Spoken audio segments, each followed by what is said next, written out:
A few years ago, I was down on my luck and decided to work for a nationwide pizza chain. I had worked there at various locations and in every position, off and on since I was a teen. At this point, I was 30, so I figured my 15 years of experience should count for something. After a few months of working, I asked how I could move up to manager. Seeing as how I was just as, if not more, knowledgeable than the current managers, I thought I would be a shoo-in. I was told by the regional manager that once I got a vehicle of my own, he would promote me. I found a place that would take a small down payment and lease me a car with an outrageous interest rate. I was desperate to get on my feet, and as long as the job was legit, I'd struggle all I had to in order to eventually make it up the ladder. I became a manager and immediately felt like a fool. Apparently managers only get a $1 raise and are now expected to put up with way more crap than that $1 afforded.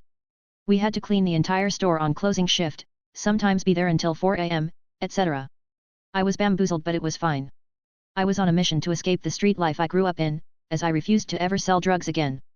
Anyway, about a year into my manager position comes our busiest day of the year.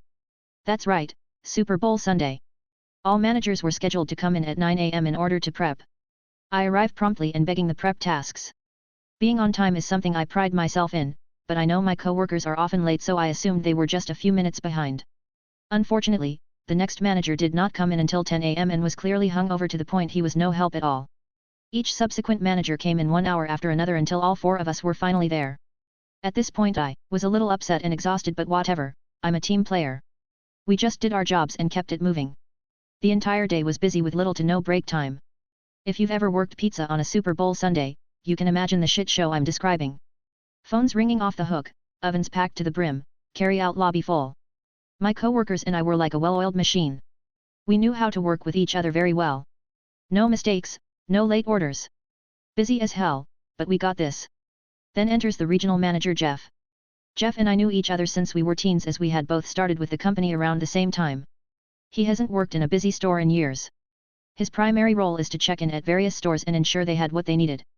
But of course, he wanted to jump in and assist us, so Jeff immediately begins dropping food on the floor, packing orders in wrong boxes, routing deliveries improperly, and just about anything else he could do wrong. It was annoying, but we couldn't say anything. Jeff would blame us rather than admit he was fucking up. At some point, I decided I could take a few puffs from my cigarette at the back of the store. After all, I had now been here 12 hours with no break. A cigarette would take the same time as if I went to take a dump, so why not?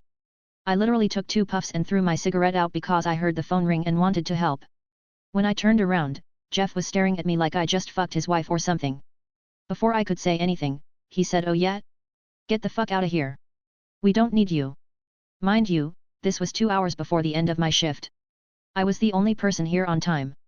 12 hours with no break and made no mistakes at all. On top of that, I was scheduled to open the store the next morning. I simply replied, "Sure Jeff, no worries." I went home and planned my revenge. When I came in the next morning, I put my store key on the manager desk with a handwritten note. "I'm no longer needed here. I quit." I took a picture on my phone and sent it to my co-workers who I knew would still be sleeping. No one knew until a few hours after the store was supposed to be open. They lost hundreds of dollars. I quickly found a better job with more pay and less responsibility. Today, I make triple what I made then. Apparently he still brings me up years later, claiming that my mommy must be taking care of me, lol. Told my manager was a dickhead, so I quit and now make more than him.